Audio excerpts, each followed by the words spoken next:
I'm assuming that it's not working. I'll try to raise my voice, and if you hear my voice cutting or shaking, just know that it's very cold in here. Okay, I think it's not working. So I'll read from the book of Numbers, chapter 14, verses 6 to 12. Numbers chapter 14, verses 6 to 12. It reads as follows. Joshua son of Nun and Caleb son of Jephunneh, who were among those who had explored the land, tore their clothes and said to the entire Israelite assembly, the land we passed through and explored is exceedingly good.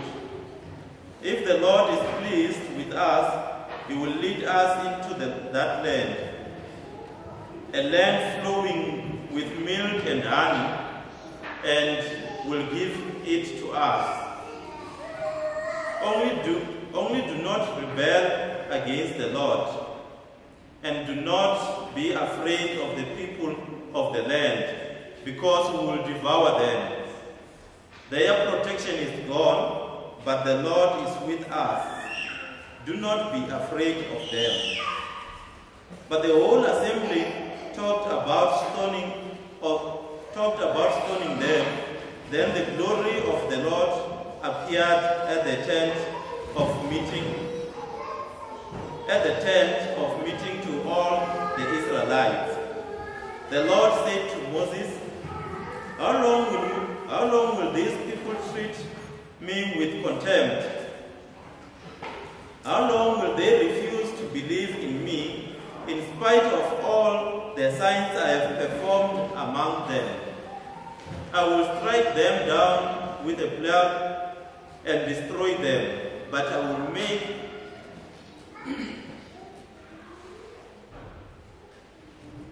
as it continues from the previous verse, it says, but I will make you into a nation greater and stronger than they. That's Numbers chapter 14, 6 to 12, amen. Amen.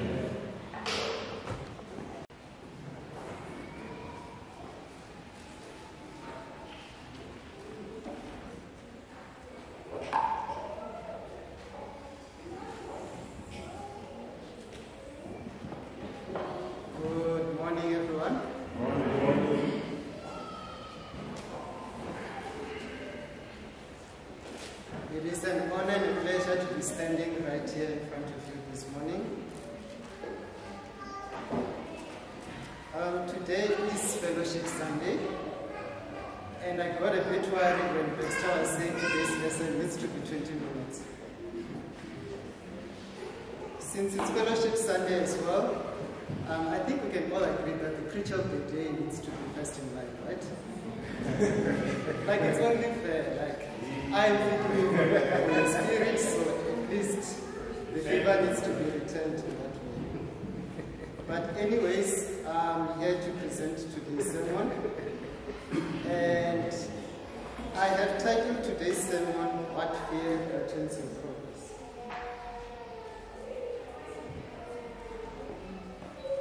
So I've titled today's sermon, What Fear Threatens Your Progress. There are two things that actually inspired today's sermon.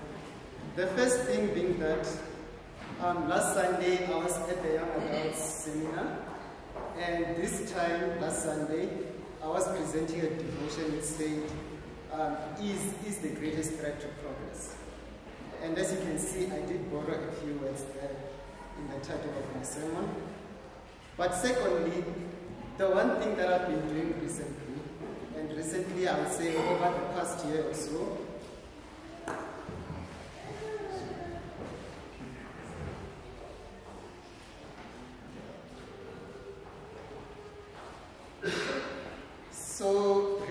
the one thing that I've been doing recently is that I've been doing things that are out of my comfort zone.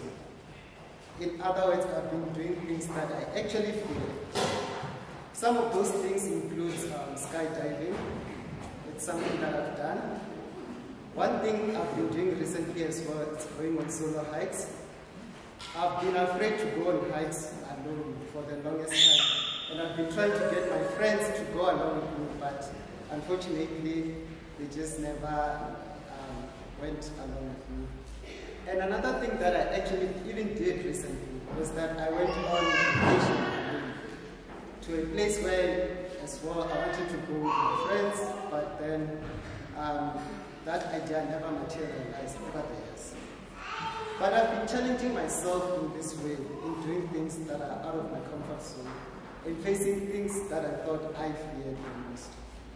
And the combination of all of those experiences actually made me realize that fear has stepped in my way of progressing in the different spheres of my life.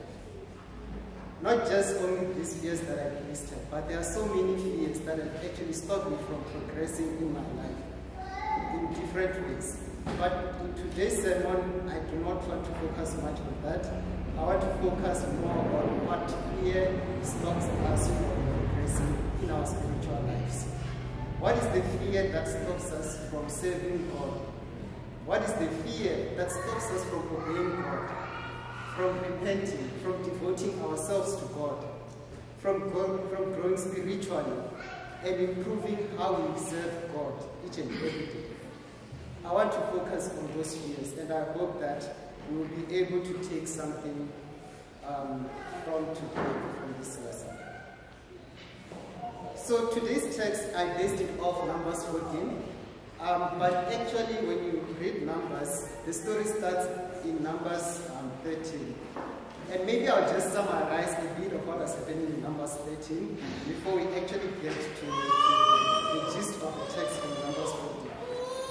So basically what happened in Numbers 13 is that Moses had sent out spies to the land of Canaan. And that was a command from God. He sent out 12 spies to the land of Canaan, who went there to see how the land was. They were there to check how good or bad the land was. They were there to check how strong or weak the city is. They were there to check how weak or strong the people are. And after 40 days, the spies did come back, and then they reported all of that which they had seen to the Israelites. The report did start in a good way. They reported that the land is full of milk and honey. They came back with the food which was good. However, they started reporting that the people there are very strong. They started reporting that they had fortified cities in an attempt to actually dissuade the Israelites from actually going to Canaan and occupying that land. Caleb actually started refuting those arguments, those negative reports, and encouraging everyone that they can still overcome that land. But then the spies kept on giving negative reports. They actually even gave a list of tribes there that they were afraid of. One of the peoples that they were afraid of were the Nephilims as well. Some people say these people were actually giants. Some people actually say maybe these people were half God, half human. But I'm not going to focus on that school of thought. But I'm going to focus on what is said there in Numbers 13, that to the Israelites, you know, to them, to those people, the Israelites seemed like grasshoppers to them. And this was the kind of fear that the spies were afraid of. And because they were afraid of the people who were there, they did not want to go to Canaan anymore. There are so many examples in the Bible, in one way or another, that shows people fearing something. When you go to the book of Genesis chapter 26, verses 6 and 7, Isaac was scared for his life. Isaac was scared for his life when he visited the city of Gerar. And he was afraid because his wife was so beautiful. He was so worried that his wife was so beautiful that if people knew that Rebecca was his wife, then they would actually kill him. And I actually started thinking about this. This must be some nice life problems, eh? Like just imagine someone threatening your life just because of how beautiful or how handsome your partner is. And I think for some of us, I think this is where the benefit of being single comes in. You don't have to worry about losing your life just because of how your partner looks. But Isaac feared what the people would do to him, and so he did not disclose that information. In 1 Kings chapter 19, verses 1 to 5, we read about Elijah as well, where after Elijah had killed the prophets of Baal, what happened was that his life was now being threatened by Jezebel. And Jezebel sent a threat to Elijah to the point where he even went to God and asked God to actually take his life from him. When you read from Exodus chapter 4, verses 10 to 17, God called Moses to go to the Pharaoh to let his people out. But Moses, in response to God, said that he is not eloquent at all. He is slow in speech, and that was his excuse, that he cannot speak, he's not eloquent. God even went to the point of assuring Moses that he will be able to speak. But what happened? Moses insisted that God sent someone. And actually, the Lord's anger burned against Moses. And that's when he actually picked Aaron to come and speak on behalf of Moses. Even in Acts chapter 9, verses 26, we hear of the disciples, the Christians who were there. They were afraid of Paul after he had repented. And we know that Christians were being persecuted throughout in the New Testament, and that created a lot of fear in them. Acts chapter 27, verses 17, people were fearing the storm that was there as well. But all of these are just examples in the Bible of what fear, of people who actually feared the situations that they encountered in their different lives. Even people in the Bible had so many things that they feared. And I know that we can relate to some of those, isn't it? Some of us, we fear people. We fear what they will think of us. Maybe we fear coming right here in front because we fear what will those people think of us.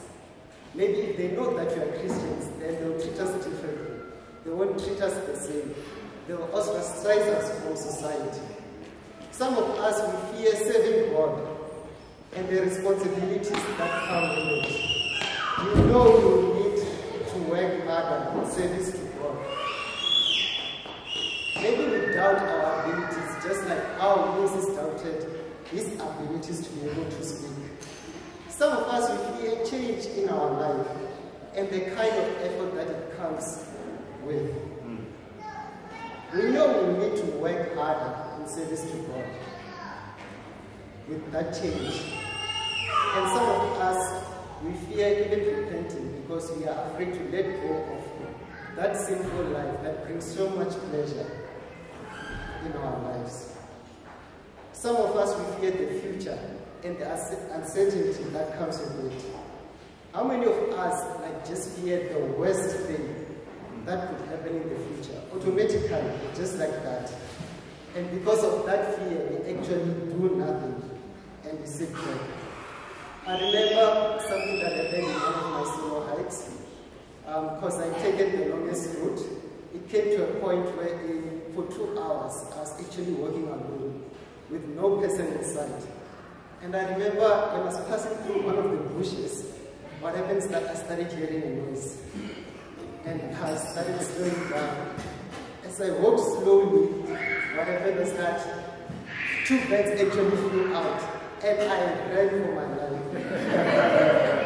And the thing is, before all of this, my biggest fear of actually going on hikes alone was actually maybe a snake or something coming to bite me. I was always fearing the future and the uncertainty which comes with it. But in that solo hike, that actually showed that fear. Some of us, we fear failure, and because of that fear, we never try at all. We never even try to grow spiritually. We never even try to grow spiritually at all. We never even put in effort to that. Maybe some of us are thinking we are not even good enough because of our past. And because of that fear, we don't put in any effort to actually try because of failing because of our fear of failure. Some of us who do fear making mistakes as well. We are afraid of being embarrassed by those mistakes. When some of us even make mistakes, especially in front of people, it's like the world is over. The world is ending for us. And there are so many examples of the things we fear in our daily lives, which we are afraid to face, because when you are facing those fears, it gets uncomfortable. But I just want us to look what fear did to the people in Israel. When reading in Numbers 14, starting from verse 1, it says that night all the members of the community raised their voices and wept aloud. All the Israelites grumbled against Moses and Aaron, and the whole assembly said to them, "Before we were died in Egypt or in the wilderness, why is the Lord bringing us to this land only to let us fall by the sword? Our wives and children will be taken as plunder. Wouldn't it be better for us to go back to Egypt?" And they said to each other, "We should choose a leader and go back to Egypt." Just look at what fear is doing to the Israelites. You know, one thing about fear, it's very uncomfortable to face fear. And when it gets uncomfortable, what you do is we try to even convince others of those fears. This is what the spies did. They actually convinced the whole Israelites tribe to actually instill fear onto those people. To the point where they even started grumbling. They even wanted new leaders to replace Moses and Aaron at that time. And one thing about instilling fear, I'll never forget the day I actually failed one of the tests. I think it was in my final year at university. And in that test I got 20%. I remember I got 8 out of 40. And I remember the exact reason why I failed that test. And it was because the people who were the repeating students then, they instilled fear in me that for that subject, there's no passing. You can try and study all you want, but there's no passing. And because I listened to them, I didn't even study at all, because I was fearing how difficult the test is. And guess what happened? In the test, I failed because of the fear that was instilled in me. Let's just look at what fear is doing to the Israelites as well. You know, the Israelites forgot all that God has done. And isn't it the same with us? We forget all that God has done in our lives. The Israelites forgot how mighty God's power is, that saved them from the Egyptians, that saved them from so many situations, from so many tribes, yet they even wished to go back to Egypt. Like, just imagine, a place where you were working so much, a place where you're full of turmoil and pain, and because of fear, you're saying you want to go back to that place that gave you so much pain. Just think maybe of a scenario like this. Maybe you have a partner right now and you've treated them so well. And you've been kind to them, you've been doing everything that they want in your partner. But because of their own fears, they actually end that relationship. And actually they're choosing to go back to a previous relationship which brought so much pain, so much trauma in their lives. And this is what basically what fear did to the Israelites. And because of our fears as well, we hold on to our past and what feels familiar. And we let that stop us from progressing in life as well. Even when the past is filled with so much pain, but because of fear, we change. Because we fear change, we don't put in any effort. and we fear how uncertain life becomes. I think this is a very sad thing as well. Another thing that fear does to us is that it stops us from serving God. And this is in serving in churches. Some of us would rather just sit back and actually just watch others serve. What else we can contribute to serving the church as well. Some of us are waiting for people to encourage us to come and say, hey, push you and say, go and serve. But even when they push us, still, we are not getting up because of fear. Instead of taking the time and effort to learn, whether when it comes to prayer, serving in different ministries, what we are doing is that we are not putting any effort, we are not standing up, we are afraid. And because of that fear, we are slipping back into our comfort zone. There are so many ministries that are calling our names to come and serve. Aren't you tired of always seeing maybe Jeff or Shandi on announcements? Aren't you tired of that? Don't you want to assist as well in IT as well? I know me and Rigo have been talking a lot recently that at least you need one more person to assist as well. But if you are just going to sit and let that fear take over, if you are just going to sit and let that fear take over, afraid to make mistakes, and we keep convincing ourselves we are not good enough, just like Moses will never be good enough to speak. And I know if the Lord's anger actually bent against Moses for sitting back and not wanting to actually do something that God even assured Moses that he would be able to do. I wonder if the Lord's anger is not also burning on us as well when we sit down and do that. With some of us, maybe we've had that desire to maybe just meet and to know other believers. But because of fear, we sit back, fearing that they will react in a certain way, when it's not even guaranteed that they will react in that way. And maybe this fellowship is a very good opportunity for us to get our comfort zones and get to know other people that we don't usually talk to usually on Sundays. And maybe even helping them in different ways.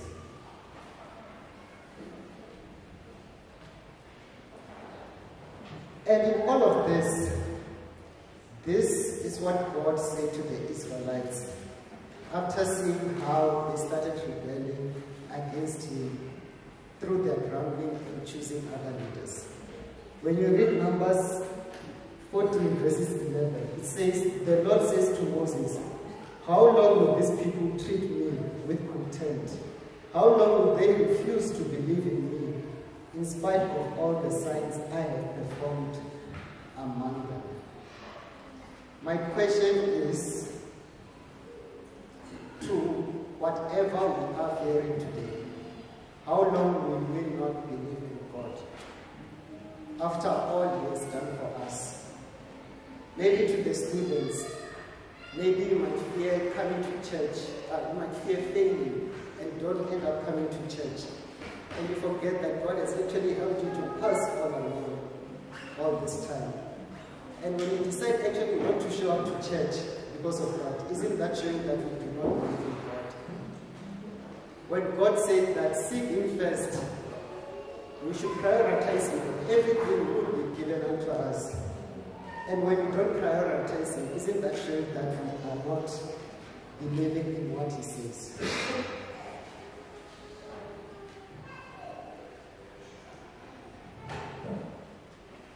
You know, the saddest part about the things you fear, right, is that some of the things that you fear actually end up not happening at all. For example, Isaac, we did read earlier in Genesis 26, we did read earlier that he was fearing that people would kill him for his wife. But actually when we read in Genesis 26 verses 11, we find out that actually Abimelech, the king of the Philistines, said, no one must touch Isaac's wife. So which means whatever he was fearing for nothing. When you read the book of Joshua as well, in chapter 11, some of those nations mentioned by the spies, you see that the Israelites were able to conquer those nations. And you realize actually the Israelites back then were actually worried for nothing. The believers in Acts as well, when they were fearing Paul after he repented, nothing happened to them as well. And do you see what sometimes fear does to us? It stops us from doing what is right and good, or for something that will not even happen. It makes us disobey God for something that will not have even happened when we even obey God.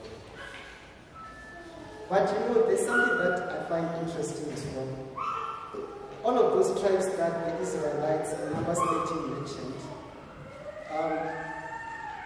God drove out some of those nations, but he did not drive out the rest of the nations. There were still some nations that were left behind. And we know why he actually did not drive out all those nations. The answer we find it in Judges 2, verses 20 to 23, where God did say he will no longer drive out all of those nations because of their disobedience. And this is just showing that when we do not fully trust in God and walk in his ways, our fears do overcome us.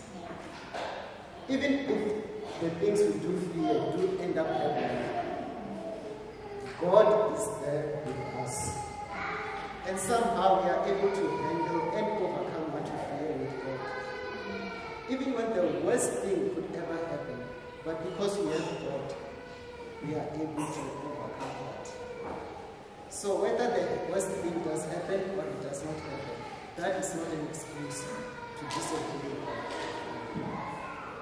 We find out that Moses did end up being a great prophet and was a person who was able to speak, although we did say that he was not able to speak. We have found that Abraham, at the age of 75, was told to go to a land that he does not even know, to move completely, to go to Canaan at that age. And God was with him throughout that whole journey. Joseph was sold by his brothers as well. He denied himself the pleasure of sleeping with Potiphar's wife and was even arrested for a crime that he did not commit. But in all of that, he still remained faithful to God. And because of that, he was able to overcome all of his challenges and even became second in command in Egypt. We know of Paul's challenges as well. We know of Paul's challenges as well in 2 Corinthians 11, verses 24 to 33, when Paul faced the worst ordeals, things that even us today we might fear. Things like being beaten, he was stoned, he experienced shipwreck 3 times, he was in danger from so many people who wanted to kill him. He experienced hunger, he experienced the cold weather as well. And another thing that actually I don't take any notice of in this verse is that we did experience the daily pressures and anxiety from all the churches. And I'm sure with some of us, we can relate to that as we do experience the pressures that comes with serving within the church. But in all of that, we faced them head on, and we did not allow all of these things to hinder this progress spiritually. I have been, when it comes to skydiving, I have done it twice in my life. And the second time it was very interesting.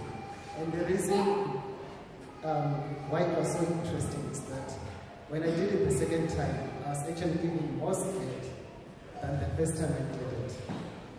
I was even more nervous when I actually did it the second time around. And if I ever do it the third time, I think I'll be even more nervous, because I actually didn't know what to expect now. And when I was doing it the second time, of course I was very nervous, I was very afraid.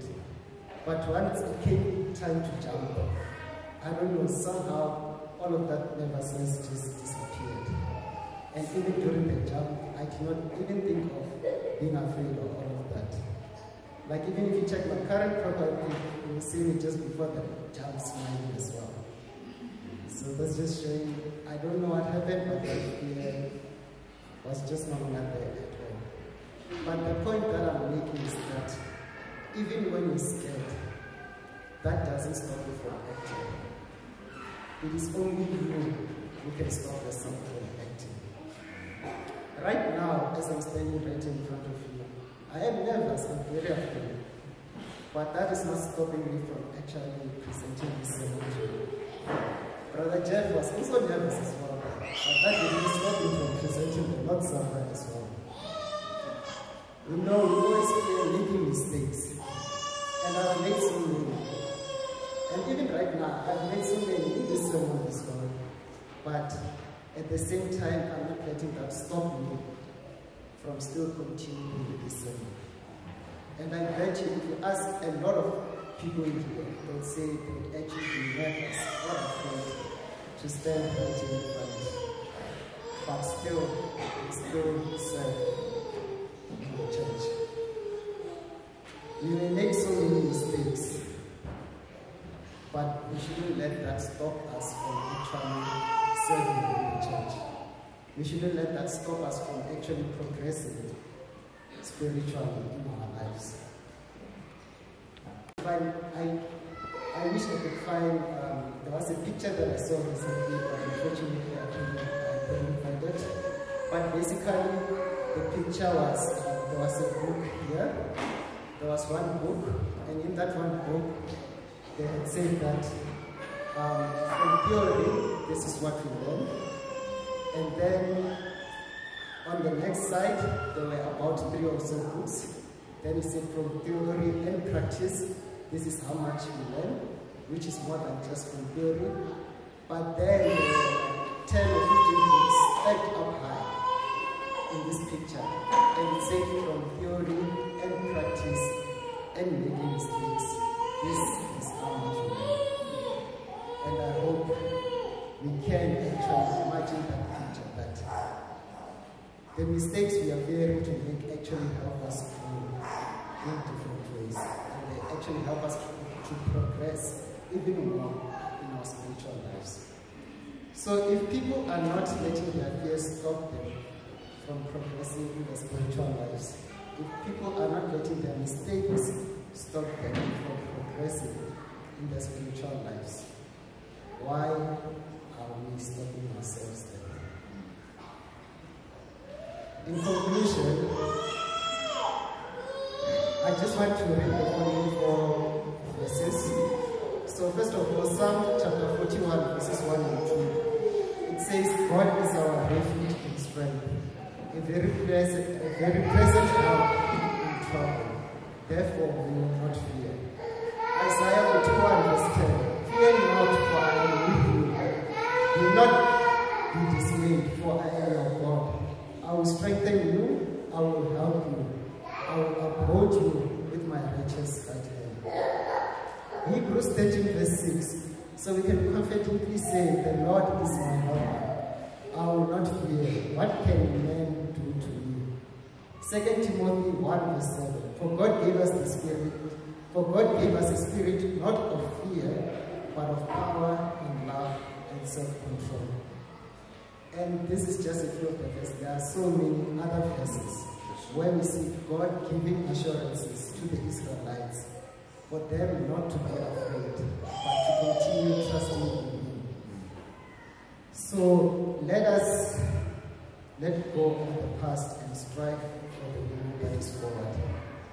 I know life is not easy, and it is not easy to face our fears, but let us strive by all means not to allow our fears to stand in the way of our progress in our spiritual lives. Thank you. Amen.